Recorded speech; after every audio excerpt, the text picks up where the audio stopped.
Hello, my beautiful family. Welcome in. Welcome back. Thank you for watching. For all my subscribers, thank you so much for subscribing on this channel. I'm so grateful to have you here, and I'm so grateful that you get to spend time with me and listen to the videos that I'm putting out. So today I'm going to talk about growing wealth easy. For those of you who've been following me for a while, you know that my website is growwealtheasy.com. So I have a coaching program that I offer through Grow Wealth Easy, and I coach people on how to become millionaires. So today I want to talk about what I mean by Grow Wealth Easy.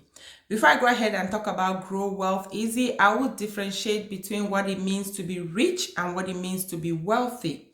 So to me, to be rich is just making a lot of money. But to be wealthy is when you actually have the money working for you. So the first scenario, you're working and making a lot of money. The second scenario, the money is already working for you. So I like to talk about generational wealth, which will be the money that you inherit from your ancestors or your great grandparents, and they are actually like things in the form of trust and real estate, and that money can just continue working for your generation. You don't have to work that much. So that's what I mean by wealth. And that's the kind of wealth that all of us need to be striving for. Yes, it's good to be rich, it's good to make a lot of money, but it's also good to be wealthy. I'm also a licensed realtor. I help people invest in real estate. If you're in the DFW area, or if you just want to know about more about real estate, just reach out to me as well. So let's go ahead and talk about how easy it is to grow wealth. So the first strategy that I will talk about is your personality with money, your relationship with money. What kind of relationship do you have with money? When you open your bank account, what do you think about it? Just take a minute or a second and just think about it. When you receive money, how do you relate with it? What kind of things do you do with money? Some people will say that money burns in my pocket, which means immediately they get money, they start thinking about ways to spend it.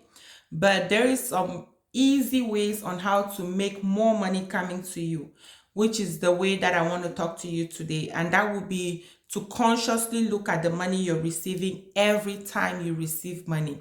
So the first one would be grateful for what you have. We all have to start somewhere. We all are not in the same level.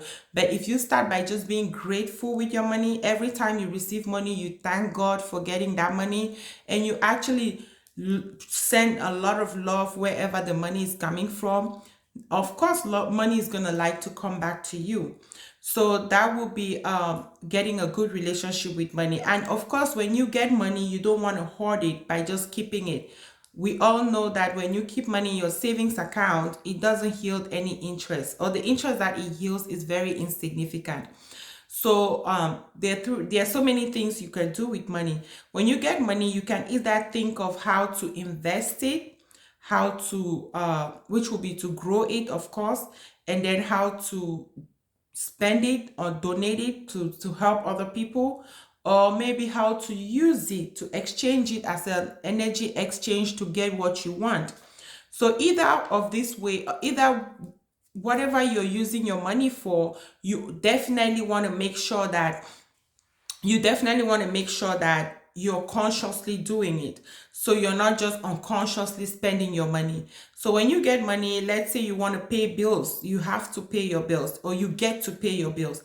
Don't be unhappy about spending money to pay your bills. Be grateful about the services that you've received for the bills that you have to pay for the money. So when you get the money, say, okay, I have to use this money to pay these services, and just think about the services that the bills came for. Maybe it was the furniture that you're currently enjoying at your house, or maybe it's just electricity that you got in your house. So just sit down and be grateful for what you're getting the money for and what you're using it for. And then a lot of people most of the time will be very angry and unhappy to pay those bills, and when they do that, it just creates more incidents why they don't feel satisfied with money, or they don't get more money.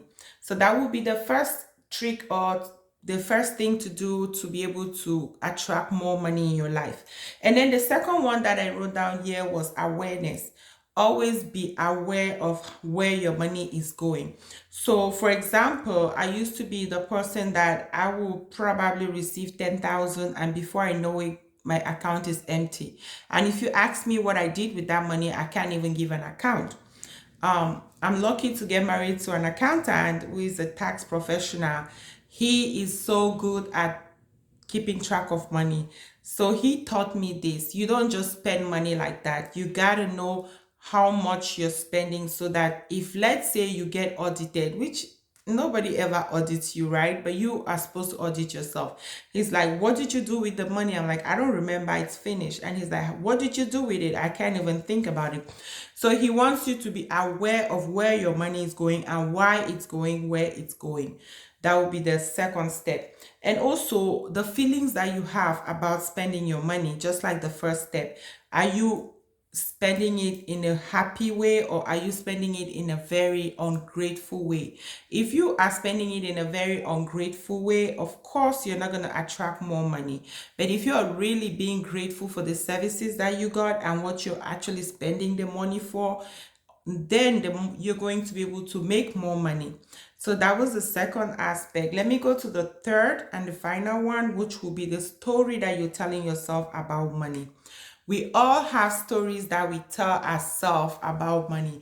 And a lot of these stories is based on our upbringing. So when you sit and think about your upbringing, how was money like in the house that you grew up? Was it something that your parents used to fight about? Or was it something that people talk openly about it? Or was it something that it was just secretive? Nobody talked about it. So depending on whatever circumstances you grew up, somebody like me, I did grow up in a household where um, we were not technically very poor, but we were like middle class. However, money was very scarce. So because money was very scarce, there were times that we just developed the mindset that money was very difficult to come across, and it used to bring constraint in our household, which means my parents used to have quarrels, arguments about money.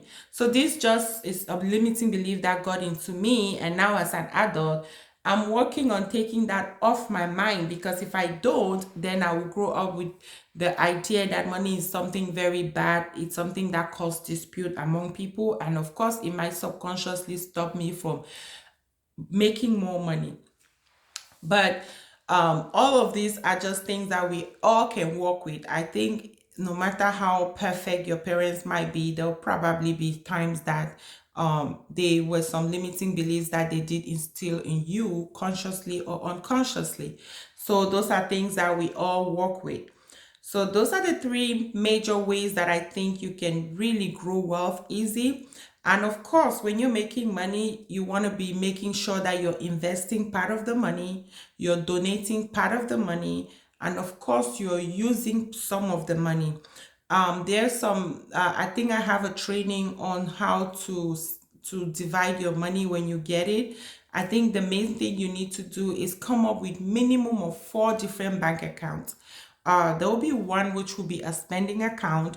A spending account is just keeping maybe like 10% of what you make just for your fun.